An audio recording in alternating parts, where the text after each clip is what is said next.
Šiame interaktyviame vaizdo įraše pristatoma, kaip valdyti skaitmeniniu būdu transformuotus metodus, siekiant užtikrinti efektyvią neformaliojo mokymo patirtį. Išmoksite įgyvendinti tarpusavio mokymąsi, naudoti atviruosius švietimo išteklius, kurti interaktyvius užsiėmimus, stebėti įsitraukimą ir palaikyti jaunų vyrų motyvaciją sveikai gyvensenai. Peržiūrėję šį vaizdo įrašą, atlikite trumpą testą ir patikrinkite savo žinias. Jauni vyrai dažnai jaučiasi atsiriboję nuo tradicinės sveikatos ugdymo, dėl jo menko aktualumo, griežtų formatų ar riboto atstovavimo. Skaitmeniniai metodai suteikia naują įtraukiantį būdą įtraukti jaunus vyrus į su sveikata susijusį mokymąsi. Pagrindiniai privalumai. Pasiekti besimokančiuosius internetinėje erdvėje, kur jie jau yra aktyvūs ir pasirengę įsitraukti. Padaryti mokymą labiau aktualų ir artimą, pasitelkiant mokymąsi tarpusavyje ir atvirus išteklius. Skatinti dalyvavimą naudojant tokius įrankius kaip apklausos, viktorinos ir darbas mažose grupėse.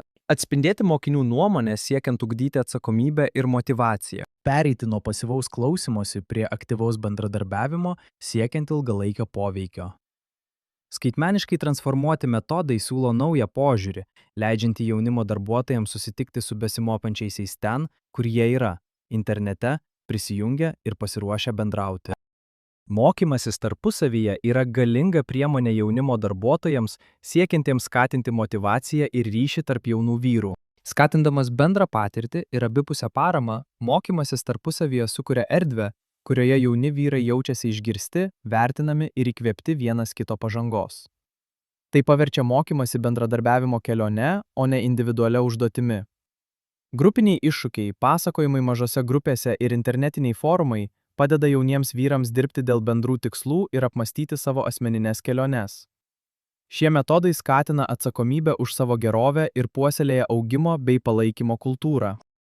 Atvirieji švietimo ištekliai jaunimo darbuotojams suteikia nemokamą pritaikomą medžiagą, kurią galima panaudoti įvairiems jaunų vyrų poreikiams. Šie ištekliai padeda užtikrinti, kad mokymai išliktų aktualūs, įtraukus ir atitiktų besimokančiųjų pomėgius bei iššūkius. Atvirieji ištekliai gali apimti pamokų planus, vaizdo įrašus, infografikus, viktorinas ir net ištisus modulius. Visa tai pasiekiama internete ir paruošta pritaikymui. Naudingų atvirųjų švietimo išteklių platformų pavyzdžiai. OER Commons, siūlanti platų sveikatos ir gerovės turinio spektrą. OpenLearn iš atvirojo universiteto, siūlanti nemokamus kursus apie psichikos sveikatą, gyvenimo būdą ir asmeninį tobulėjimą. YouthWork Resources, kur pateikiamos idėjos veikloms ir diskusijoms pritaikytoms jaunimo įsitraukimui. Pasirinkdami ir pritaikydami šiuos išteklius, jaunimo darbuotojai gali vesti užsiėmimus, kurie giliau atliepia jų besimokančiųjų gyvenimą ir atspindi jų poreikius. Interaktyvūs metodai yra būtini norint išlaikyti jaunus vyrus įsitraukusius į neformalųjį mokymąsi. Viktorinos, apklausos ir diskusijos pasyvų mokymąsi paverčia aktyviu įsitraukimu. Šios priemonės skatina jaunus vyrus reikšti nuomonę, pasitikrinti žinias ir bendradarbiauti su kitais, todėl mokymasis tampa dinamiškesnis ir įsimintinesnis. Štai keletas veiksmingų strategijų, kurias galima panaudoti. Tiesioginės apklausos, pavyzdžiui, Slido, Mentimeter, skatina refleksiją ir renka tiesioginius atsiliepimus, kurie padės vesti diskusiją. Viktorinos, pavyzdžiui, Kahoot, Google Forms. Įtvirtina pagrindinės sąvokas maloniu žaidimo formatu. Internetiniai kambariai mažoms grupėms. Palengvina mažų grupių pokalbius apie asmeninius tikslus, iššūkius ar bendrą patirtį. Skaitmeninės bendradarbiavimo lentos, kaip Padlet, Miro, skatina dalyvius pateikti idėjas, refleksiją ar tikslus vaizdinėje ir bendradarbiavimo erdvėje. Scenarijų pagrindų sukurti žaidimai nagrinėja realaus gyvenimo dilemas ir sprendimų priėmimą vaidmenų žaidimų ar vadovaujamų simulacijų metu. Įsitraukimo stebėjimas yra labai svarbus, norint suprasti, kaip jauni vyrai sąveikauja su skaitmeninė mokymosi aplinka ir kur patobulinimai gali turėti didžiausią poveikį. Stebėdami dalyvavimo modelius, jaunimo darbuotojai gali nustatyti, kurie metodai yra veiksmingi, kurios priemonės skatina sąveiką ir kur gali pasireikšti atsiribojimas. Šios įžvalgos leidžia laiku atlikti pakeitimus, kad mokymai būtų aktualūs, įtraukus ir veiksmingi. Štai keletas praktinių įsitraukimo stebėjimo strategijų. Pasinaudokite platformų analitiką, pavyzdžiui Google Classroom, Moodle, kad stebėtumėte lankomumą, aktyvumo lygį ir turinio sąveiką. Stebėkite tiesioginius atsakymų sesijų metu, įskaitant apklausas, pokalbių veiklą, emocijų reakcijas ir dalyvavimą grupėse, kad įvertintumėte įsitraukimą realiuoju laiku. Rinkite atsiliepimus apklausų metu po sesijų, pavyzdžiui per Google Forms, Typeform, kad suprastumėte besimokančiųjų patirtį ir pageidavimus. Analizuokite dėmesio modelius naudojant interaktyvius įrankius, tokius kaip Nearpod ar Edpuzzle, kad pamatytumėte, kur besimokantieji išlieka įsitraukę arba kur dėmesys prarandamas. Naudokite pažangos suvestines, kad vizualizuotumėte individualius ir grupinius pasiekimus, padėdami švęsti svarbiausius etapus ir sustiprinti motyvaciją.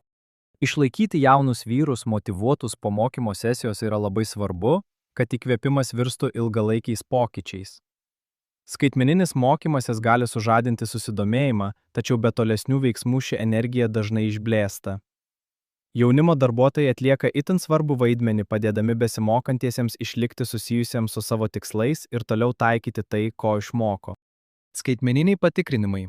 Siųskite trumpus pranešimus kaip priminimus, arba suplanuokite trumpus vaizdo skambučius, kad paklaustumėte, kaip besimokantiesiems sekasi siekti savo tikslų. Paprastas klausimas, kaip šią savaitę sekasi jūsų miego rutina, arba ar išbandėte sąmoningumo patarimą, gali vėl sužadinti įsipareigojimą ir parodyti nuolatinį palaikymą. Tarpusavio palaikymo grupės. Kurkite mažas internetinės bendruomenes, naudodami tokias platformas kaip WhatsApp, Discord arba privačias Facebook grupės. Šios erdvės leidžia jauniems vyrams dalintis naujienomis, iššūkiais ir padrąsinimu, bei ugdyti atskaitomybę ir priklausimo jausmą. Žaidybinis pažangos stebėjimas. Naudokite tokias programas kaip Habitika arba kurkite pasirinktinės tikslų diagramas, kad gerovės tikslus paverstumėte kasdieniais iššūkiais. Taškų ar ženklelių rinkimas už užduočių atlikimą, pavyzdžiui, vandens gėrimą, dienoraščio rašymą ar sportą, suteikia asmeniniam augimui džiaugsmo ir struktūros. Švęskite pažangą. Įvertinkite pasiekimus skaitmeniniais paminėjimais, sertifikatais ar ženkleliais. Nesvarbu, ar tai iššūkio įveikimas ar įpročio laikymasi savaitę, pažangos šventimas didina pasitikėjimą savimi ir sustiprina teigiamą elgesį. Mini iššūkiai. Pradėkite trumpus gerovės iššūkius, tokius kaip sąmoningas pirmadienis, žingsnių skaičiavimo savaitė arba skaitmeninės detoksikacijos penktadienis. Jie išlaiko besimokančiųjų susidomėjimą ir suteikia naujų galimybių pritaikyti mokymo turinį kasdieniame gyvenime. Motyvacijos palaikymas reiškia skatinimo, refleksijos ir veiksmų kūrimą. Kai jauni vyrai jaučiasi palaikomi ir po užsiėmimo, jie labiau linkę išlikti atsidavę savo gerovės kelioniai. Dabar kviečiame atlikti testą, kuriame galėsite pasitikrinti savo įgytas žinias, atsakydami į 3 klausimus. Pažymėkite teisingą atsakymą.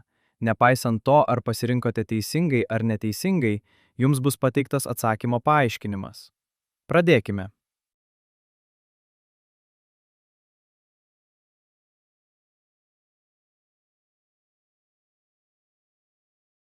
Tai viskas šiai sesijai. Ačiū už jūsų dalyvavimą. Tęskite mokymąsi e-studijoje, kad įgytumėte daugiau naujų įgūdžių, skirtų teikti skaitmeniškai transformuotą neformalų mokymą jauniems vyrams apie sveikatą ir gerovę. Sėkmingai baigę mokymo kursą įgysite skaitmeninį ženklelį jaunimo darbuotojas, inovatyvus jaunų vyrų sveikatos ir gerovės puoselėtojas.